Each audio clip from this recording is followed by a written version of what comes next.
Hey there, this is episode 21 of the Sexcapade Chronicles, and we have a special guest host today with me, the one and only Mark. So Mark has known me since kindergarten, actually. Long time. We keep finding people that have known me longer, but actually we dated for 6 years, so we were actually engaged once upon a time. Long time, yeah. Wow. We went to elementary school together. That's right. You were my boss. Yes, at one point, crazy enough, yes. We've been through a lot together, so... Thank you for coming on the show today. Sure, thanks for having me. Of course, he had no idea why he was coming on the show. He thought it was so I could be mean to him, but it's actually not that at all. Maybe a little bit. I was worried. I was a little worried. I'm not gonna lie. So people over the years always ask what my life was like before I became the queen of dating or before I was a teacher. And so I decided it would be a really good, fun little science project. There you go. To bring on someone who knows me better than the person that saw all the madness before it became that's a good point. I like that. That's good. That's good. All right, so why don't we talk about the beginning? The beginning. So do you want to talk about how our parents know each other? Yeah, we can start there. I mean, I think mostly it's your mom. Your mom knows my dad and my uncle, from back in the day. They went to Sakai together. Sakai, yeah. And I know she knew my dad as the party animal that he was, and my uncle as, the really nice guy. But she knew them, and so when she found out who I was, it was like, oh no, that's probably not going to work out too well. She wasn't too excited. But our parents, my mom saw me at Extension because we went to the after school program together. So they knew. She knew. Yeah, she knew. So you were right ahead of me. So, Totally. So we had elementary school, we went to Catholic school together. He ended up going to all-guys school. Imagine that, yeah. All-girls school. Yeah. I'm sure this is a recipe what the Catholic diocese would deny ever happened. We won't mention the school names. We'll leave it quiet. We're good. Yeah. No, we're good. So... we knew one another, but we didn't actually start to hang out until I started to work between my junior and senior year. Oh my God, that's right. Because let's see, I was working at Manhattan Bagel. You were the boss. Yes, I was a shift leader. I don't even call myself a boss. I was a shift leader running things because it was easy for me to do. And you got hired by the actual boss at the time because you like hiring young high school people. Well, and Greg Bauer worked next door. Yeah, and he knew the boss. He was and I worked for him as a secretary. And he's hire this young lady because you got to get her on board. And totally. And I recall, as I remember, you had jobs previously. I think it was I was a nanny and I worked as a secretary. Right, which in high school. Great, which is great. But I remember you couldn't sweep to save your life. It was hilarious trying to watch you. You didn't say what my job was. No. I was great with customer service and orders. I worked at a bagel shop, okay? A bagel shop. That's true. You can spread cream cheese like no one else. You on fire. And I was really good at remembering orders. Totally. Being nice to people. You had that. No, and people knew you. They all knew you in the neighborhood because you're like, oh, you live in the neighborhood. So they totally knew you. Of course. But when it came to the cleaning part, that's when there was that struggle, and we laugh and joke. And I'm like, that's not how you sweep. I don't know what you're doing. And we'd laugh and joke about it. And when we lived together, we got a housekeeper. That's true. That is very true. That's why we had that at the same time. Can't clean either. That is not true. I am actually a very good cleaner now. I have learned from that experience. Very, very good. Just FYI. We lived together 16 years ago. So. I'm just saying, a lot has changed. I'm just making it known. I just want to make it known. I'm just making it known that it's 16 years ago when I was 20. I was terrible. I'm not arguing that fact. I knew what to do. I didn't do it. I did. But yeah, got you were working there, and I guess yes, technically your boss, but it was we were co-workers, and we were laughing and flirting, and I remember you from school. I remember you from elementary school. I was like, oh, that's Jenn. She's so cute, and it was funny. We had fun, and then it was kind of I kind of like this girl. But weren't you? I was dating somebody. He's come to movie premieres. That's right. Yes, you were like a quasi boyfriend. And we tried 2.0 in the fall, and it didn't work out well. Yeah, didn't work. There you go. Yes, I was dating someone. I left him to be with you. Yes, that's right. Because I remember. Cheat. No, you don't. You were like no. That's because I showed up outside your house. I pulled the total. What was it? What is that? What is that movie with John Cusack? It escapes me right now, but I didn't have the giant boombox. I just came outside your window throwing rocks Jenn, hey, I really like you a lot. That kind of stuff. I pulled that move. So I think that kind of gave me the bonus points to get over dude. You know what I mean? That made it a little bit easier for your transition. Yeah, that did. So we started dating when I was a senior in high school. Yeah, and I was a freshman in college. That's right. Yeah, and your dad was constantly concerned you were going to end up in jail. Yeah, I was 17. Because you were 17. You were not legal. But we weren't. Nothing was happening. 19 though. We were being good. Nothing was happening because we respected the fact that you were 17. Until later. I'm just saying. For a while, we respected that fact. We were very good kids. Very good kids. Okay. Catholic school. So everyone always wonders the Sexcapade Chronicles. Now, was there sexcapades? Was I notorious for any of these things? God, no. You were like, I think you had like little boyfriends, and you had like one dude that you had seen for a while, and like you were still kind of like semi like he was so great, and I'm like, well, I'm talking about Ryan. Yeah, I'm like, I'm great. Why are you still talking about this dude? I never got over that one. Right, exactly. I wanted you to say it, because I wasn't going to say it for you. From 15 to 16, I had my year-long relationship, and then you and I were together for 6 years, though. Yeah, totally. So we broke through that. But I'm like, in the beginning, it was like trying to erase the memory of this dude that was just so great. So, but no, there was no shenanigans. Like, you were a good girl. Like, I remember... I was a good girl. Seriously, I remember... I'm not drinking, not partying. No, I think I was the bad one at this point. You were smoking pot, and I made you give it up. That's true. I was. Not all the time, just every once in a while. No, I was saying, but like, this was a big... I was like, I'm not being that does drugs. Totally. And I didn't drink, at all. You didn't drive either. That's true. I didn't do that either. I had to help him get his learner's permit. True. I had my license. That's valid. That's valid. I had to drive us everywhere. That's true. Until I started driving, then it was all good. Then it was fine. But yes, you're right. Had to get work through that. But no, up until that point, I mean, you were just like, you were like running things. You were driving around and you were being good, and like, we had fun. We still had a good time. We did. And like, you know what? Like, the best part was that like we were very innocent and everything. So yeah. I told the story about losing my virginity. This is where I lost my virginity too. Oh wow. Now you see, they're like, this dude, that's terrible. Okay. I'm so sorry for you. Well, there's a couple parts of the story. So let's start with the fact that my brother was in the other room. Yes, but I mean, he was in the other. He was occupied. Okay, but I was so irritated by WWE on a Monday night. I was like, you know what would be really great if we had sex and we left my brother in the other room. Yeah, I think the actual quote was, "We'd have sex right now," and I was like, "No, I texted you or okay. I called you." And I was like, you know. I was like, okay, and I was like, I couldn't believe it was gonna happen. I just couldn't believe it. Because you're both virgins. So I know. I was like, I can't believe this is gonna happen. I couldn't. But did I take my brother everywhere, though, in high school? You did. You had him everywhere. But it's okay, because... I'm saying, like, no, but I was a good sister, because my brother wasn't sociable. And he didn't drive, so, of course, he needed his sister to do everything for him. So, he wouldn't be at home. I took him everywhere with me. Yeah, that's true. That's what you did. So, like, so my brother got to watch porn as we had sex together. Yeah, I had a black box at that time. They don't make those anymore. But Robbie was watching porn. Don't even try and fake it. He was totally... Because we came out and he had changed it real fast. So, yeah. And he asked me for years if we had sex that night, like, and I, like, denied it. Like, seriously, like... Why would you just tell him? Just tell him. I know, I told him, like, many years later. But I didn't want him to have that, like, power to know that really happened. Because we had no clue what we were doing. So. No, none. The blind leading the blind to hours. It was just like, is this okay? I don't know. Yeah, I remember that fondly. Yes, I mean, you don't forget your first time, so that's very valid. I agree. So how did you win me over into get me into bed? Because like I was talking about this on a previous podcast. Okay. What made you different? Because like after I dated other people didn't do this.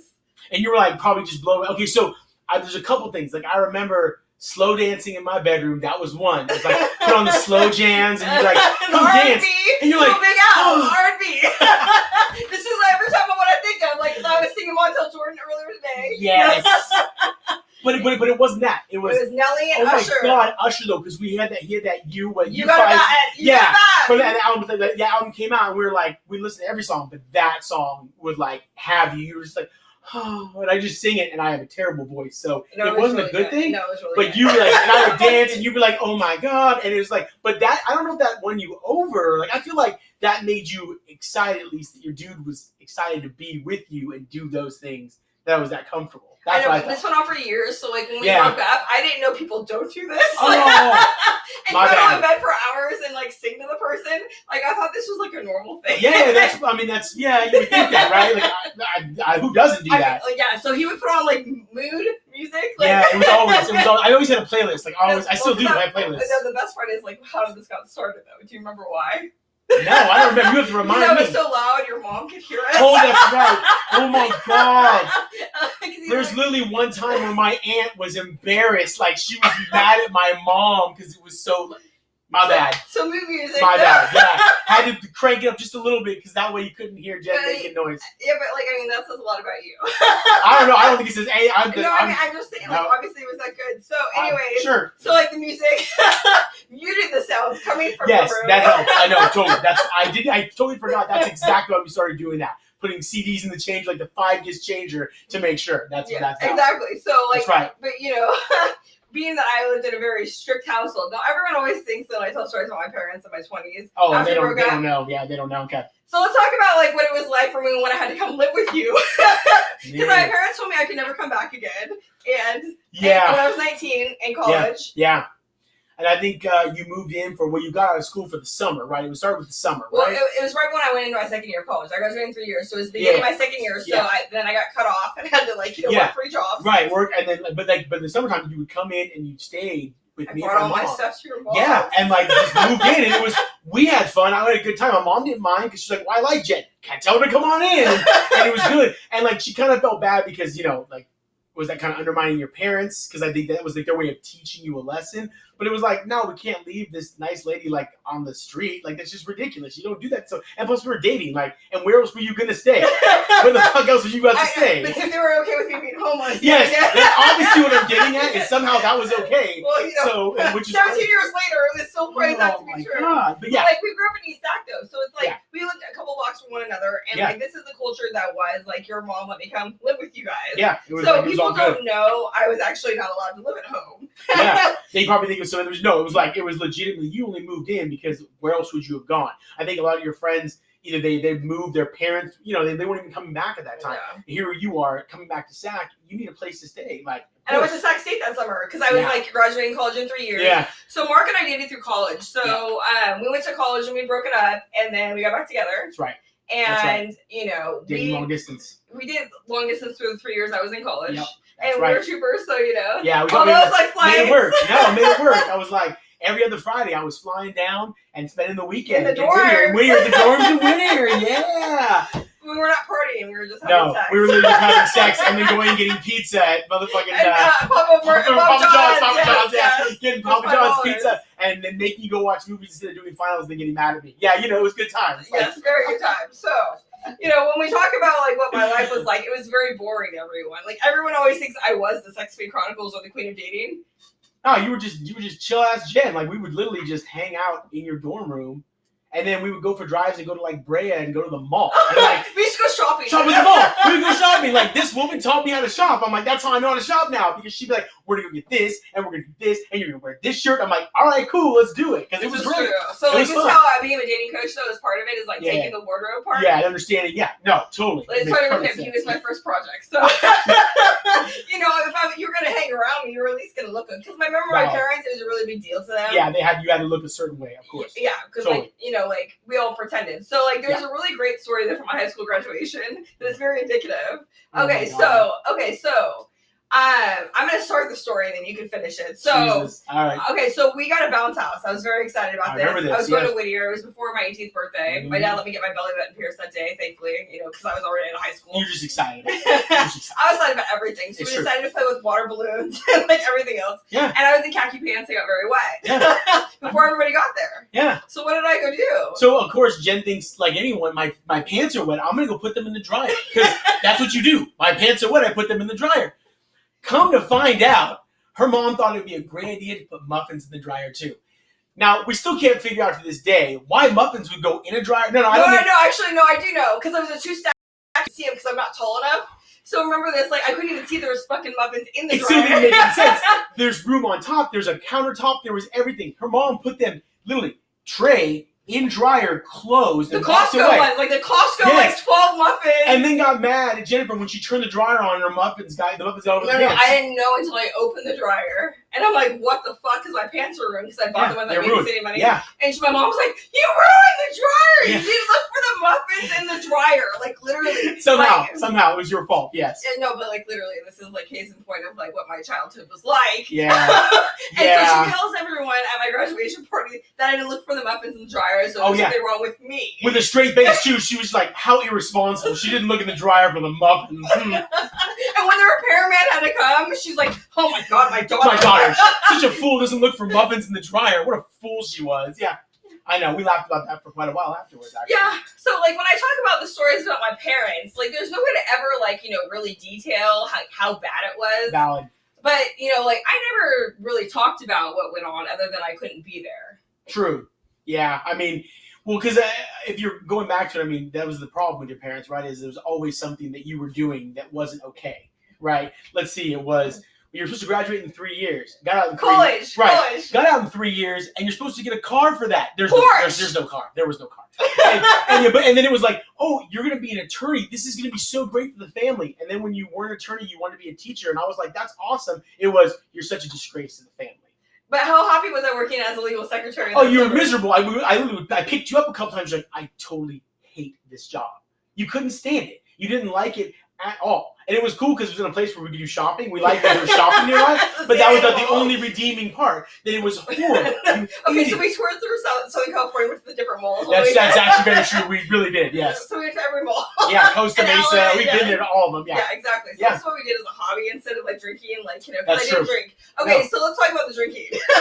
So everyone always thinks I was this party girl. Oh, God, no. Like, it's so funny when we go back to it because, like, we didn't. Like, we never drank. Like, again, you didn't want me smoking weed, which I didn't do. And then we both just never drank. You made a rule, though, because, like, okay, so I got really mad at him. Okay. Like, between, True. It was, like, Christmas vacation, right after I moved in with your parents. Yeah. Or with your mom. Mom and grandma. I mean, totally. Your parents, because, like, I don't count the other one. Yeah, fair enough. No, it's all good. And so, anyways, I went to this frat party with one of my best friends. Yeah. And you were ignoring me and upsetting me. So this is when I decided it would be a really good idea to start drinking when I was underage at 19. Yeah. And then I started getting texts like... No, phone calls. That's what we were... Was it phone calls? No, it was phone calls. I thought there were some texts. I could have sworn there was at least... I mean, because I know we're pushing buttons at least. We had the flip phones at that point, so you could text a little bit. Okay, when I went to college is when texting began. That's valid. But I remember there was at least a call that was like, I mean, he wants me to hang out in this room with him. This guy really likes me. And I was like, I'm on my way. And my buddy David was like, if I have to fight someone, I'm going to fight someone. We're going in. Walked in, and you're like, you just were drinking. Like, and the thing, since you didn't drink, no matter, you had very little, I think, at that point. You had a couple shots or something like that, but you were done. And we had to get you out of there. And that was when I was mad. I was so mad because I was like, I didn't think you were necessarily going to do anything with that dude, but the fact that he was trying to put a move on you, knowing when you told him several times, oh, I have this boyfriend, he's making me mad, but I still love him, blah, blah, blah. And he started to put moves. No, we pulled you out of there, and like I remember David, I think it was Joel was with me too, and they were like, no, we were staring dudes down, and we're like, nope. So this was a fraternity party, by the way. So it's a fraternity party at Sexcapade. I don't like frats, by the way, a bunch of yeah, whatever. But you went to Sexcapade, so like you came after this party, and like they were not frats, and like my friend was in a fraternity. Yeah. They like walked into this party like they were gangsters. And, like, pretty much. Carried me down these stairs, like 2 levels of stairs. Yeah. Like the 3 of them had to carry me. We had to though. Yeah. We had to make a point because that's just the point. But the best part is when I had to go back to your house because I couldn't go home. Well, of course, because you were just so. Oh my, you were so dumb. My mom kept calling, and then like your mom had to be like, "She's here." Yeah, she's here. She's fine. They're hanging out. It's not a big deal. It's fine. They're going to bed. They went to bed early. Yeah, exactly. But like the fact that I could like at that point my parents had given up control, I guess, like because like that was a shift. Like I could never be at your house. Like what would people think? Yeah. And so like people always are like, oh, your parents never cared. No, they cared. Well, they were furious. It was like you're not supposed to be. It was like you should be. We don't want you here, but you're not supposed to be in his place. So that's kind of the thing is like there's this paradigm of never doing the right thing. And so like but you told me you would leave me if I ever drank again.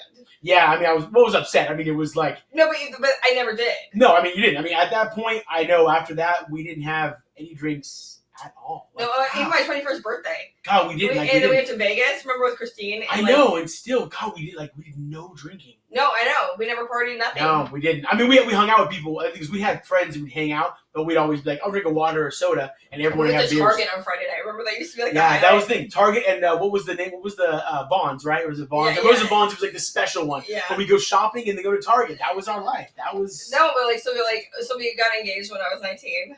In the airport. Was it? I thought it was 20. I was 19. I was almost 20. And so, like, people always ask about getting engaged that young. Now, how this conversation goes.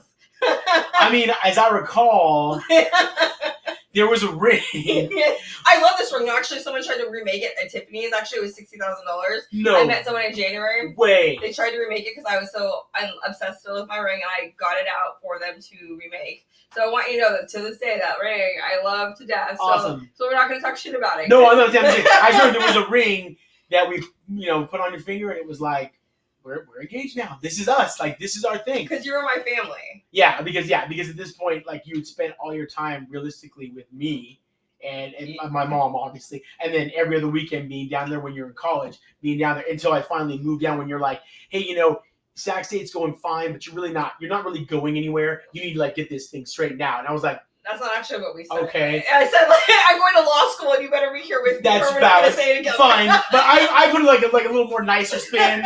But I mean, you still were like, you were very blunt that like it needed to change or it probably wasn't going to work. So I was like, okay. So then just, I remember I came down, went to Cal State Fullerton, like put all my stuff in. That's not exactly how it happened. You didn't fill out the paperwork correctly. That's not true. I totally did. I know, but you didn't have the prerequisites. So like, I didn't. I had to go to Fullerton College, the JC. But it was only for like a half semester. Like one semester. It was easy. Yes. And so like, it was fun. Do you feel like I motivated you? I mean, yeah. I mean, that was the thing. Like, I think we've talked about it many times. I mean, you were made it very clear if it was going to continue.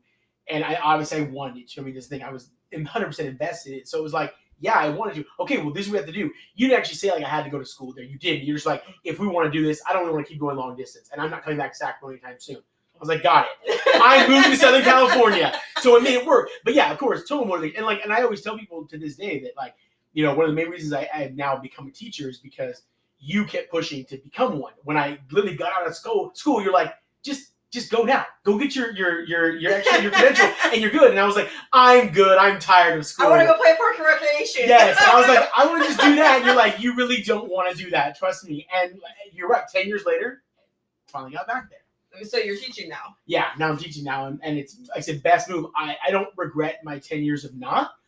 A lot of life experience, of course. But of course, like you were right on point. Like as you were many of the things along the way, there was no argument. And again, it's because you just were. This, as you said it before, I was your family, so it was like you're gonna take care of your family. Like this guy's it for me. So I need to make sure he's in the right direction because I'm already going that direction. I need him to stay on the same path. And I was like, totally. And do you feel like because we weren't on the same page, because like that's kind of like the ambition and everything, like me always pushing so hard because we broke up when I finished the first round of grad school and I was 23. That's right. Yeah. Like, when because I went to grad school and I wasn't there very much. I mean, like because I was teaching full time. Yeah. And I then like came home and like slept for 8 hours and went taught in the morning. And I think that, like, you had a lot of free time. I mean, that's... No, because I'm trying to think, like, that's interesting because, like, no, I think you were getting ready to start it because it was... No, I went to grad school right afterwards. Did you? Because I don't know. I was 21, like, and I was, after I left the law firm, because that summer I turned 21. That's right, then you started to go, no, you're right. I became a teacher. That's right. I went and took the CBS, and I became a teacher, and I was doing teaching in Anaheim. Yeah, that's right, you were. God, it's like been so long, I didn't actually thought about it. You're right. And for me, it was just, like, it was a time where, I felt we had gone in different directions because we'd grown up together. And so it was like, we weren't like, it wasn't mad, I didn't hate you. It was more like we're kind of growing apart. Like you were definitely all the way on your career, like doing things. And I was still kind of like trying to figure out like, do I want to do this? Is this really what I want to do for the rest of my life? And it was obviously, that's why I think for me, what caused like a breaking point, it changed it. But like, it didn't go because like something happened in between it. It wasn't like a negative connotation that goes with it. That's the thing. Like I look back on it and I'm just like, nah, man, it's just two people that started really young. You were 17. I was 19. You think about how we were in those. I know, but I was age. So good then, everyone. I was so good. No, I'm not saying like no, we're talking like totally good. Become? No, totally good. Totally like, not the person I was like, then. Think about all the growth you do in that 6 no, years. And that's what forced me though. Like, so all those books behind you, I read to figure out how to date because I didn't know how to. Because remember, I didn't know how to date as a grown-up. And we were in Orange County, and, like, that was kind of the thing is, like, people always are like, well, what inspired you to become the queen of dating? I didn't know how to date. Yeah, and so you started to teach people how to do it. I teach myself. And then I was writing about it, and, like, you never knew about this. Then, no, I didn't know about that. I mean, there's stuff. No, I mean, like, when we're in our 20s and stuff, like, it was one of those things I did under a pseudonym because I was smarter than you. Than writing it under yourself. That's good point. Because Mark posted this horrible blog, and, like, it was really bad. And, like, I've become friends with all of his girlfriends over the years, like, in some way or another. Like, working in TV in the industry. True. Mark was very short-sighted in social media posts. Not smarter now. Don't do that. Don't do that anymore. Don't do that stuff anymore. When I moved back to Sacramento, though, I was pretty pissed. I mean, to have, like, our life put out there in a negative way. Yeah. And even today, like, coming on the podcast, like, he didn't know what we were going to talk about. Like, he thought it was going to be like this crucifixion versus, like, the highlight reel of, like... Yeah, I mean, I'm not a bad dude by any means. But I mean, Jen could rip me apart. I mean, yeah, I understand. I mean, it's totally happened. But, like, okay, so let's talk about that, like, character-wise. Was I ever that person that would rip somebody apart? No, I'm just saying, like, no. I mean, you never really... You got to think about it. Like, you look at it from the thing. Like, you never were that way with me. Like, you never attacked me in anything, as far as I know, obviously. And I've never seen you talk bad about anyone else, like social media wise, and that you just don't. And then look at the history you've had with your parents. Like, you could be ripping them, but you're not. You just kind of go, that's their thing. If they want to behave that way, you let it go. And that's why it was a cycle for so many times. It was like, they'd be like, okay, come on back. And you'd be like, okay, fine, let's try it again. And if it would work out, okay, we're back to living in Mark's house. Not work out. Like, let's talk about what that means. Exactly. Yeah, that means living at my place. No, I'm like, what would they do to make it not work out though? Because we went years. Oh God. No, I'm saying like there was something. It was not me. No, it was never. Of course, they always put it on you. It would always be your fault. But no, it would always be like they take something wrong, or it's they'd make up a story. Like, oh, Jenn overreacted to this, so therefore we can't have her in our home. She's just too destructive. Well, she didn't say anything. She just said, I don't want to be around this right now, and she left. That's all we did. We literally were over for 20 minutes, and we went home. That's all we did. How did that be misconstrued? I don't know, but that's what it would be. It was a cycle like that. Or you were rude to Robbie. How dare you be rude to your brother, Jennifer? And then it was, get out. Okay, I guess we're back here again. Or you were mean to Mom. You made fun of her business. How dare you make fun of her business for losing money for the 10th year in a row? You know what I mean? There was always something. Always something. Okay, so I always had a really good sense of humor.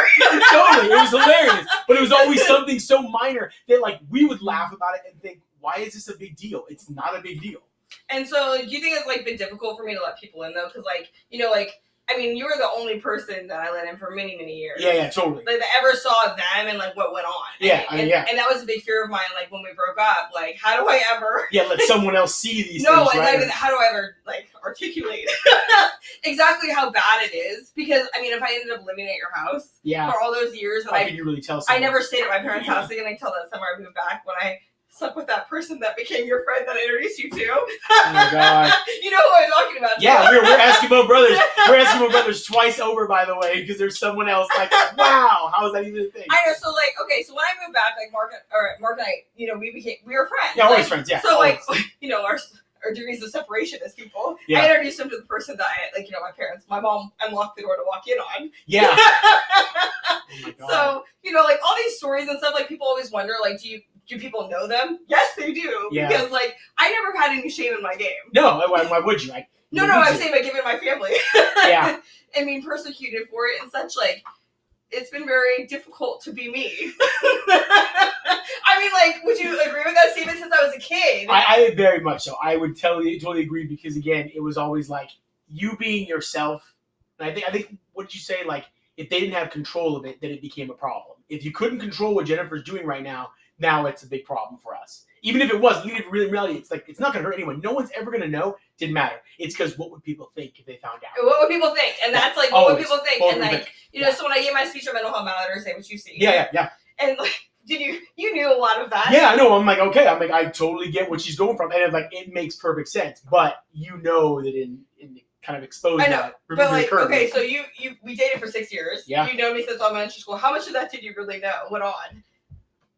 I mean, you know that you can assume things, but sure, I know. Of course. But I mean, I probably did. Like, I'd say that you let me in on a certain level. I mean, if it's an iceberg kind of thing, maybe not all the way to the bottom, but there's a good amount that I probably get to see that maybe some of the people did not. Sure, but there's probably some things, of course. But everyone, I think, always has like kind of a parts that they don't necessarily. Even if they love someone dearly, they can't necessarily let them in just because you just don't know. You just don't know. Why do you think, like, you of all people, like, okay, so, like, you actually saw it, like, front and center. This wasn't in my head. Yeah. I wasn't lying. No, obviously not. But it wasn't, like, because, like, my entire life, it was to think that I was crazy, which may or may not be. But I was always the best kind. Totally. Like, a lot of fun, obviously. Yeah. Why do you think we dated for so long? Exactly. We had a blast, because we always had good times. We always laughed. We always had a good time laughing about it. That was the thing. And it was honest. It was, like, real. Yeah. It was just complete opposite of what I grew up with. What you came up with was always secrets and don't tell your mother, don't do this, don't do that, and let's just put it on the rug and talk about it. Yeah. And so, like, I think that, like, people were very blown away because in my grown-up life, like, no one knows that chapter, like, ever existed. I can understand and that. you're one of the few people that actually knows, like, how, like, what it looked like because you saw the family dinners. Oh, so many family dinners. So many family dinners. And, like, they kept saying you weren't good enough, and how did that make you feel? I mean, they would say it to your face. Oh, yeah, and they didn't hide it. I always just laughed and kind of thought, like, cool, fuck you guys. Like, I didn't worry about it, because the point is like, I knew that from the beginning. Your mom made it, like, blatantly clear that, like, I shouldn't be there, and but the thing is, your dad was always, like, kind of nice, at least, but I knew it was, like, under the rug, like, this dude really shouldn't be with our daughter. Okay, whatever. But who should I be with though? Like that's the best part. Oh, the best is like, hey Jennifer, you should meet this young man at this party. I'm like, God, is she hooking me up with a dude in front of me? Is she trying to pawn you off with some guy in front of me? It's so true at the wedding. That was ridiculous. Like that was the worst thing ever. This square dude shows up. Hi Jennifer, I'm nice. And he's thinking he thinks he's gonna meet Jen. Like he thinks that they're gonna hang out. And your mom was like all about it. She's like, "No, you should talk with him." I'm like, "Am I not here? What kind of shit is this?" It was yeah. So whatever. the moral compass of my family is a little. It's like it's spinning. That shit doesn't line up anyway. You know that. So people always wonder how I became so dysfunctionally functional because I was always honest. Yeah. No, but that was the problem because it's like I was always for honest. for them it was. No, but I think for the world, people don't know what to like make of it because most people don't own their shit. Valid. I wish that were true, but you're right. But I run towards it. You're head on. You are the hurricane. It's fine. Do it. And why not? Might as well. Someone might as well do it. I mean, like we broke up when I was 23, so I just turned 36. So it's like 13 years ago in September. It's been a long time. I know, it's been a long wow. Yeah, but like our lives and the evolution of that, like, do you still see the same person that you met when you were 17? Of course. Like, I mean, yeah, because like you still have the same, like you're still excited about things, you're still doing stuff, like you're still going. You know what I mean? Like you're still pushing ahead and doing what you know best. Mm-hmm. Whether it doesn't matter, even if someone throws a roadblock, you're still gonna run right through it. You don't care. And that's the point, because people want to do that. Like anyone successful, you or anyone else, you know people are gonna throw roadblocks in your way. Whether it's your parents, someone else, who knows, you're just gonna keep running through them. That's what you always did.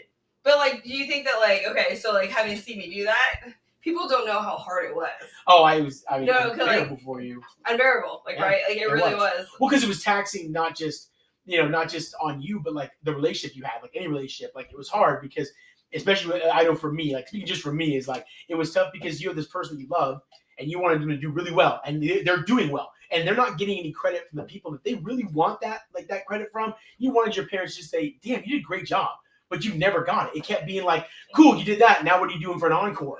I'm like, bitch, you just finished in 3 years. What the hell else do you want? Like, that was my point. So it's like, it was taxing in that way because you could see you being upset. And then there's an upset that comes in the relationship. Whether it was me or anyone at that point, like, you're going to have a struggle in that. And again, you're just being you. Like, you have no way to, like, hide it. You're going to be like, no, I'm really upset about this because this is not cool. But I never took it out on you, though. No, you just accept you, but you were just upset. Like, you could just tell. And knowing you, and even to this day, knowing just like seeing you and being like, and there's not much I can really do. All I can do is like just be there at that point. Yeah. But there wasn't much. Like you may lean on me, but like, what was I really going to do? Just be there to support at that point.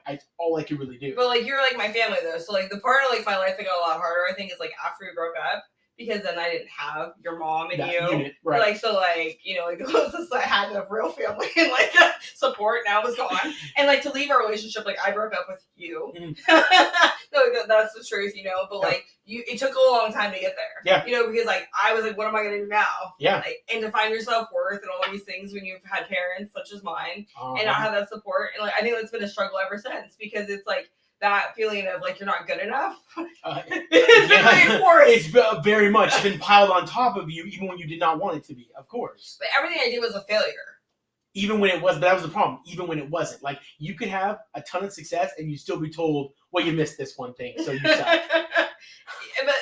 And that's the thing is like people don't understand how hard that is, like the trauma and like how you internalize that though. So like people are always like, why do you push yourself so hard? Because I'm used to being told that even when I'm succeeding, I'm failing. Of course. And so like that's the part that like you know that other people don't know. So then like you know like after we broke up, I started drinking and partying and everything because like then like what do you do when you have nothing? Yeah, you just go whatever. I mean that's the thing. And you give 0 fucks and like you go full steam ahead. Of course. And like down the road. Let's try Thomas Express. I mean, yeah. No, but that's the thing is like people don't understand that I wasn't always like that though. No, not. I was capable of doing better once upon a time. Of course. Well, you still do. I mean, you still do. I know, but the thing is like you saw the real like raw version versus like now like I don't show that to the world, and so people only see like the person that I want them to see. I learned how to protect myself. Of course, yeah. Because like. If that didn't work out well. Like, yeah, no. I mean, you have to have that persona that out there all the time. And I totally get that. But, I mean, that's the thing. Like, I feel like that's where your most success came from was being that vulnerable behind that. That was so nice because it was like, I saw it. It was like, this is really great. And it did. But, again, I understand based on what has happened and what has continued. Of course. I mean, I don't blame you. So, like, what attracted you to 17-year-old me? Because, like, I mean, like, this is when I used to, like, if something was negative, I'd walk out the door. Yeah, I'm not high. I mean, like, no, but people don't. Okay, so when anything went wrong, I would leave. Literally walk out the door. True. And expect him to chase me, and then I threw my keys at you. Yeah, I obviously was insane. I mean, that's the thing. Well, but I had anger management. Yeah, there was some underlying anger. No, I mean, like, I had to go deal with, like, my pain, because pain and hurt, like, I didn't understand were synonyms for anger. Yeah. You know? Yeah. So I've gotten a lot better. I don't. Yeah, like, obviously. Well, you weren't that way for after that. Like, it was just that beginning. But I mean, it was just the intrigue. I think is because you were innocent. Like, yeah, you had some things which I didn't know about at the point, but it's like you're innocent and you're just a nice person and you were funny and we got along. And the thing is, I'm a big on talking, as if people couldn't tell by the fact that I'm sitting here talking to you now. I enjoyed speaking with you, and we would talk for a while working. And be like, oh, okay, this is really cool. So how could you not be attracted to that? So, like, when we were in college, we talked for hours every day. On the phone. She'd hang up on me and then be like, I didn't hang up on you. My phone disconnected. That's what you told me. It really was. Like, I really had bad cell service. We had Verizon. You can't say that. No, I didn't have Verizon yet. Oh, that's right. You had AT&T. Singular. That's right. But yeah, I mean, we would talk on the phone for literally hours, because we were dating long distance. We were literally not in the same city. We had to talk. Okay. Communication was everything at that point. So, everything. Do you think that, like, because, like, our relationship, though, like, my ability to meet others has been impaired because, like, I've never actually needed anyone, like, in that way? Because, like, I really have thought about this a lot. Like, you weren't there. All you had to do was talk to me. You didn't have to physically be there to support me. True. I just had to be able to talk. I mean, that's a good question. Like, I feel like, yes, but I feel like there's a part of you that does want that, though, right? Like, you do maybe want that.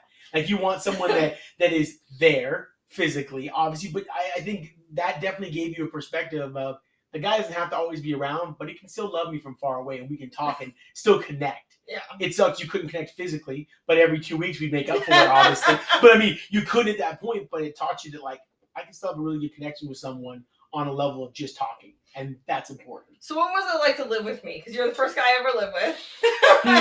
First roommate I had, because, like, in college I didn't have any roommates. Yeah, totally. Because you were in a room, it's like your own dorm, which was great. I lived by myself because I refused to interact with others. That's right. Because my antisocial self. I mean, we had good times. Like, I remember it was great. I like living with you just for the fact that, like, one, you had a really comfortable bed, which was awesome. Two, you know, we watched TV, we had our shows, we did a lot of, like, social things together, which was fantastic. Our favorite show is 90210. Right, it still is. It's coming back. It's coming back, and I'm going to watch it. I am. I know we're going to have a watching party. Obviously. I still record it every day on Pop, just so we're really clear. But fact is, yeah, I mean, we had things that we really enjoyed. I mean, I think, like we talked about, cleaning up was probably the biggest issue on both of our sides. Like, so we have our rooms. Dishes and clothing. So you see the dishes in there. Yeah, I see what you got going. So nothing is, you know, I mean, it's the same. But we did, that was the only thing was, like, the cleanliness. But other than that, I mean, like. We got a housekeeper, though. I probably solved that which was good. And then that fixed that. But other than that, it was great. I mean, we were like sort of adults. I know we were young, but we were like sort of adults. We would cook, sort of clean, and have a lot of fun. It was great. It was like the innocent kind. Like it was. The good kind of fun. It was, because you didn't know any different. Like, you didn't know, and I'd never lived with anyone either. So it was like, cool, let's just try this thing. Well, we kind of lived together, your moms, though. Yeah, but, like, this was us in our own place. No, I'm saying, but we did really good then. Yeah. So it was like, so he moved, like, down there, like, without, you know. Without anything. He's not knowing anybody. He's like, yes, I'll come up with you. Sure. Make it happen. Let's go.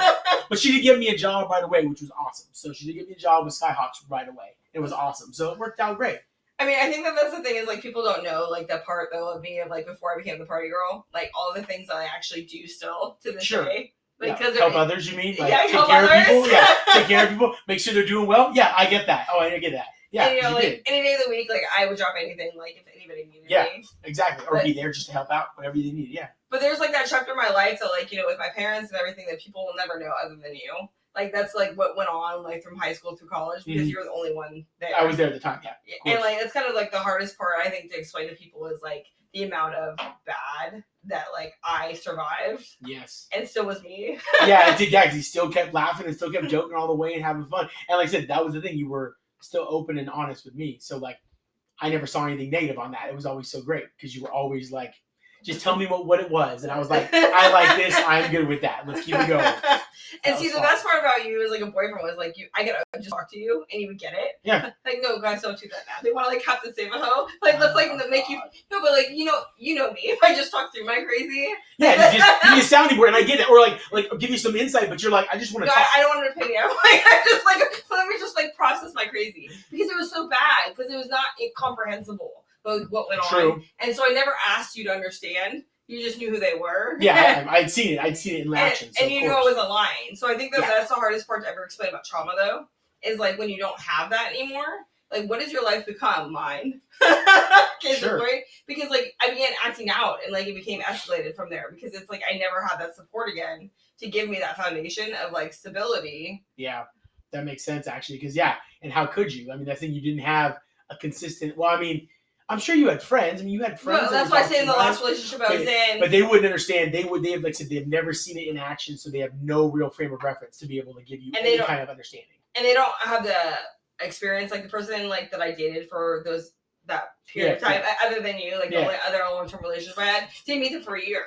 Wow. I didn't let them meet. Got it. Fair enough. No, I understand. Because I kept them away. Yeah. Because like, like I used to break up with people by taking them over there. Yeah, that's how it was. It was a screening process. Good to know. That's good. Like, I mean, do you think I'm a difficult person to love and get to know? Like, after everything's been said and done, like, after all these years, like, like, 19 years later, starting to date. I mean, obviously, I wouldn't be on the show if that were not the case. So, no, obviously. No, I mean, like, I told you, it was great because I did get to know who you were.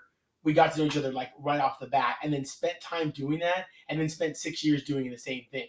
So, no, it was fantastic. It was still a good time. Like, even this day, I don't talk about it negative. I'm always like, it was a blast. We did a lot of good things. Yeah, we were squares. I got it. We didn't drink. We were nerdy. But so what? But I was okay with my being like. It was fun. Yeah, it was fun. We had fun. Like Target was excited for that. Getting a new CD on Target. And like finding like 75% off. Yes, it was just awesome. Even though we didn't need the stuff, it didn't matter. We had fun. We had so much fucking shit. It was out of hand. But it was still great. And they said, so no, I mean, I don't think so. I mean, I think that's the thing is that I think that you are, or you were, and you still are, and that's why it's like it's already there. Like the whatever, to be able to be loved or whatever is already there. It's just it's who you are. So do you still see the same person though? Because like after going to treatment for all these years and like the PTSD and everything, do you still see the same person you saw when you're like I was 17? I mean, I would say like there's characteristics, but no, I mean you've grown. Like you know what I mean? Like there's still like there's still the laughter. There's still like the like always poking fun at. You know it's a serious thing, but you can still poke fun at it because that lightens it. But you're still saying a real message. You're still getting something across. Mm-hmm. So no, I see that is still the same. But there's not throwing your keys at someone. I'm going to talk about it, and then I'm going to let it go at it. I'm going to move on because that's just where you are. Like I don't talk to you about it before. You're like, I'm past all that. And it's true because I've had conversations with you about it around it. So no, I would say like there's still some of the like the 17-year-old Jenn in there, but there's definitely a grown-up version, and it's great. It's great to see. Yeah, I think that's the hardest thing is like people don't know like the part that like still there is like never changed. Yeah, like, the core. There's still a core. Because like when I went to Linda Griffin when I was 14, I was like, how do I fucking not end up like that? Fair enough. That's a good call. It's a good question. Very good question to ask. Because like that was so important to me is not to lose the fundamental goodness that was me. Yeah. And I think that is like, the part that I strive so hard for to keep going through treatment. People don't know the amount of trauma, but I've never acted like the victim. No, you never. It wasn't your thing. That was never your thing. I was the opposite of the victim. That was never your thing. Not even close. Get out of here with that. And no, but people always are like, oh, so you want to tell these stories because you're the victim? Yeah, you want people to feel sorry. It's like, no, you're like, I'm just telling this is what happened. Like, you don't have to even like me after that. I don't care. This is what happened, dude. I'm just telling you. Because when people like, don't understand how to interpret it, like if you tell the truth, does that mean you want to be the victim? Yeah, and see, I don't think that. Like, I don't feel that way. Like, if you're asking that question, no, because it's like you're just telling the truth. But I never wanted anybody to do anything about it. It wasn't like for me. It was like, this is like the fuck happened. Yeah, and like I was like, because it's always a funny story. So like we tell like stories about the muffins and stuff. It's like you want people to know the truth, but like it's more like it's hilarious because you can't believe that's real life. It's so like, how could that actually happen? But that's like literally my entire life. But it's the norm. That's wrong. That was your norm. I totally get it. Exactly. Well, thank you so much, Mark, for coming on here today. This has been so much fun. It was a blast. I'm sure he'll be back again, you guys. Thank you guys so much for watching. And episode 21. That's the first episode of the 36-year-old.